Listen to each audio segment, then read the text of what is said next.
and guide and friend Miles Fadinek. They'll have to go through the snow and rain to get to the antelope. Right there. It's going to be a hard hunt at high altitudes for pronghorn, but the results could make it all worthwhile, with Fadinek taking the first shot at a unique trophy. Go.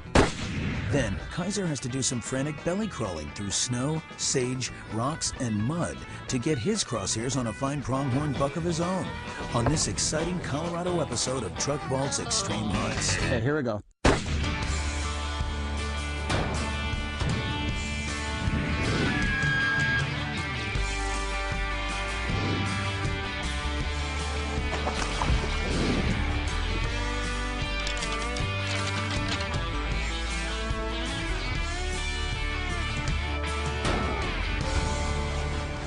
Truck Vault's Extreme Hunts is brought to you by Winchester Ammunition, the American legend, Smith & Wesson, safety, security, protection, and sport.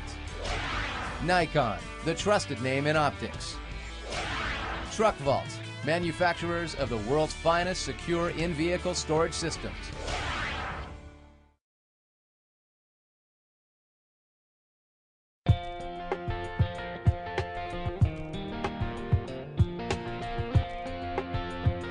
On our way to pronghorn hunt in northwest Colorado. A lot of sage we're running through right now, but we're going to be climbing up into the mountains and actually hunting some pretty high elevation pronghorn.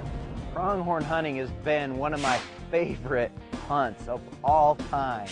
And you know, it's not that I don't enjoy whitetail and elk, but the one thing about pronghorns is that you see them all the time. They're visible. They're in the big open country. They're visible. They don't mind being seen. Whitetails, they can be pretty sneaky. Elk, they can get into some of the darkest timber and you can't see them. But you're always going to see game if you're in good pronghorn country. I'm excited about this hunt because I actually get to hunt with a friend of mine. No outfitters, no big hunting camp, just him and I, having fun, getting after it, because a lot of times you just gotta hook up with the right people. Well, Miles is the right people. About a year ago, I ran into this gentleman at a sports show, Miles Fadinek. Him and I started talking about hunting right there, and I could tell immediately he had the enthusiasm and a huge, huge interest in hunting. And late in the summer, he gave me a ring and said, hey, how would you like to come down to northwest Colorado and do a pronghorn hunt in a great unit, stay at a historic ranch, and hunt both private and public land? You know, and I thought about it for a second, and that was it, a second. I said, heck yeah, let's go. I'm ready to go to Colorado. I'd never hunted pronghorns there. I've hunted them in every other of the good, big pronghorn states, but not Colorado. The hunt was set. Hey, Miles. Hey, Mark. How's the drive? Man, it's cool. This is some great country. You're cool in the country, huh? Gosh, this is gorgeous. Oh, it's beautiful. The only thing I'm worried about is the weather, but we'll take what we can get. Take what we can get, and I'm ready to hunt in rain, sleet, snow. You got an extra hand? Help me unload some stuff here. The reason this hunt is more extreme than other antelope hunts in the United States is you're at elevations up to 9,000 feet where any given day it can snow on you. It can snow a foot in one day, where that's not normal for antelope hunting. You know, you're hunting in the mountains, next to the timber, so it's not for the weak at heart by any means. You're going to be out, it's like a late season elk hunt in the mountains, but it's for pronghorn. Well, the weather forecast sounds a little iffy, huh? Yeah, it looks like they're calling for snow. Hopefully it'll hold out, but I don't know that it will. I'll let you take my gun in. All right. I'm going to grab my bags out of the front and get to packing for the hunt. The first morning, we left camp, and it was drizzling and raining. We're about 2 degrees from snow. Now, camp's at pretty low elevation, probably at about 8,000 feet.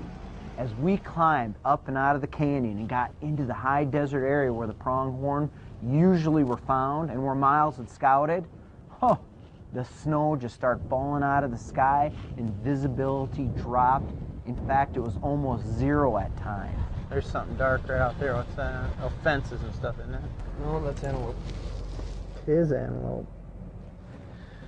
Everything I see looks like does back here. Yeah, they're just far enough. Oh, I can see one for sure there. I think there's 2 bucks in that group. Let's go up this road a little further and see if we can't get closer and get a better look. The pronghorns that we could find really couldn't see us in that bad visibility, and if they did see us, they didn't seem to matter. They just kind of looked our way and went back to rutting. They were rutting good, and with that on their minds and the bad visibility, we were getting in close to these animals, and we were able to evaluate them pretty good.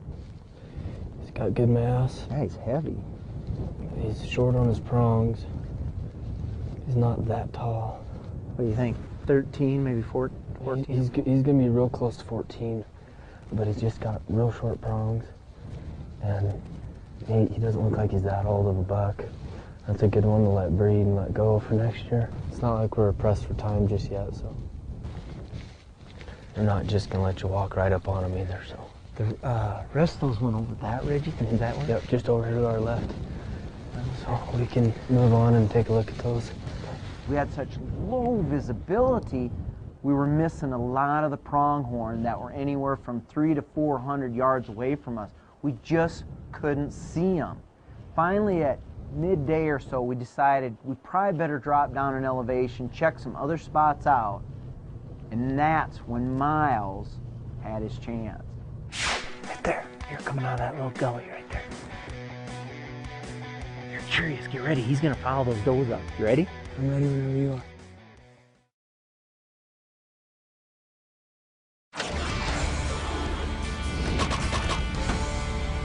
After guiding and